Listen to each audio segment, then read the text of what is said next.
A pronoun is a word used in place of a noun.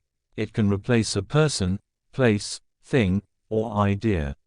The types of pronouns are: 1. Personal pronouns refer to specific people or things, and include subject pronouns I, you, he, she, it, we, they, and object pronouns me, you, him, her, it, us, them. 2. Possessive pronouns show ownership or possession, and include my, your, his, her, its, our, and their. 3. Reflexive pronouns refer back to the subject of the sentence, and include myself, yourself, himself, herself, itself, ourselves, and themselves. 4. Relative pronouns introduce a subordinate clause that describes or identifies a noun, and include who, whom, whose, which, and that.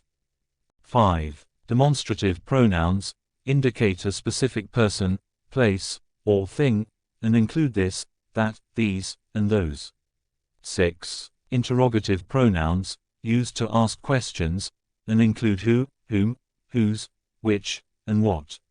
7. Indefinite pronouns refer to an unspecified person, place, or thing, and include anyone, anything, everyone, everything, nobody, none, some, and many more.